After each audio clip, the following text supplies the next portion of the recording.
Hello friends, today we're going to discuss about antisocial personality disorder. I'm Dr. Suresh Badadmat, Professor of Psychiatry, working at National Institute of Mental Health and Neurosciences, Bangalore. In this video, I'll be discussing about antisocial personality disorder, diagnosis, prevalence, and treatment. If you look at the personality disorder, antisocial personality disorder falls into cluster B. Let's look into what is this antisocial personality disorder. Antisocial personality disorder are characterized by pervasive pattern of disregard to law, ethics, morale, and regulation. They are violating the rights of the others, but they are vehemently defend their rights. They have lack of empathy and lack of remorse, highly impulsive and irresponsible behavior. Invariably, they are superficially charming. They manipulate for their gain, for pleasure and power. Stealing, lying, and deceit is well known in antisocial personality disorder. So, here there is nothing called as antisocial. Invariably, these are people against the society, against the societal rules. That is the way we should need to perceive. The best example I can think of is sociopath and psychopath. Invariably, the psychopath are well known as serial killers. Let's look into the sociopath. The word sociopath here means the person who has antisocial personality disorder, and these symptoms stems from the social environment, that is because of the parents, because of the family members, relatives, friends. In the environment and the culture plays a big role here. Invariably, the sociopathic person is erratic and impulsive in nature. However, they are able to form good attachment with few friends who think alike. They are able to maintain relationships, but many a time it is very difficult. Behavioral manifestation is invariably impulsive, hence they end up getting arrested. On the other hand, psychopaths, their behavior stems from purely genetic in nature. Invariably, their behavior is planned. They plan it well in advance how to strike. Invariably, they do not have any attachment. They do not have any empathy or remorse. However, they are able to make multiple friendships which are shallow, and they do not maintain this relationship. These relationships are for gain and pleasure. They can be successful in life. In many a time, they may avoid getting arrested. They are most of the time the lying and also manipulating others will be very difficult to find. At the same time, you need to also know about corporate psychopath. This refers to the individual who exhibit psychopathic personality or traits behavior in the corporate or industry field. They depict the enduring psychopathic traits at workplace, such as these corporates are invariably in the higher posts such as CEO, managers. They are superficially charming, manipulating, and do not account for their behavior. They expect no accountability for their behavior. Lack of empathy and lack of remorse is characteristic. They compartmentalize their behavior. They are able to regulate their emotions and behavior based on the requirement for their gain and pleasure. They practice deception. They take advantage of the coworkers. Unethical behavior, professional misconduct is well known.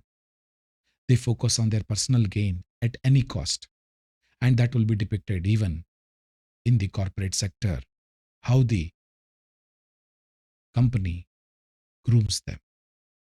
A well known saying is that psychopaths are born, sociopaths are made, and corporate psychopaths are trained to be successful at any cost so that the company also improves. Unfortunately, corporate psychopaths will bring down the company very fast rather than building it. Let's look into the DSM-5 diagnostic criteria for antisocial personality disorder. There should be a pervasive pattern for disregard and violation of rights of the others. and at least 3 symptoms should be present. Failure to conform to the social norms with disregard to law and also their behavior, which breaks the law. And they does this repeatedly, not once or twice. They are deceitfulness, and it is indicated by repeated lying, telling lie, conning people, and also manipulating people. Impulsivity and failure to plan ahead is characteristics. Irritability and aggressiveness, repeated physical assault and fights, whoever comes in their way of pleasure or gain. They have recklessness, disregard for safety of others and self. Consistently, they are irresponsible, and as indicated by repeated failure to sustain consistent work behavior or honor financial obligations of the others. They lack remorse. They rationalize their behavior, their treatment given to others, and also they rationalize their antisocial behavior. Invariably, they should be 18 years or more.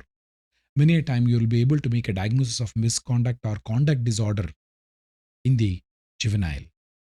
The occurrence of antisocial personality disorder should not be secondary to any other psychiatric condition. These are the few criteria you should remember. The prevalence of antisocial personality disorder is somewhere around 0.2 to 3%, my dear friends. Let's look into the management of antisocial personality disorder. Diagnosis of antisocial personality disorders are striking. Any experienced clinician will be able to pick up the antisocial personality disorder without much difficulty by doing detailed evaluation, clinical interview, and also interviewing multiple source of information such as parents, family members, relatives, and colleagues. Of course, observing the person also will give you valuable information. Various instruments have been used: Personality Assessment Inventory, SCID-5, Minnesota Multiphasic Personality Inventory, Million Clinical Multi-Axillary Inventory, Personality Diagnostic Questionnaire. Specifically for antisocial personality disorder, psychopathy checklist revised can be used, antisocial process screening device can be used. With regard to treatment of antisocial personality disorder, there was a Cochrane review done in 2020 by Califia and his colleagues. In this study, they clearly said that pharmacological intervention, there is no evidence to determine whether or not medication is helpful for a person with antisocial personality disorder. That means there is no evidence to indicate to provide medication for antisocial personality disorder. Similarly, a psychological intervention for antisocial personality disorder review was done by Cochrane in 2020. This is by Gibbon and his colleagues. Again, in this review, clearly they said they do not have any evidence to support psychological treatment for antisocial personality disorder.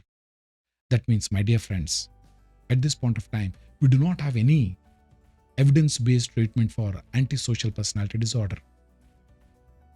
Medication can be used for comorbid conditions such as substance use or substance dependence.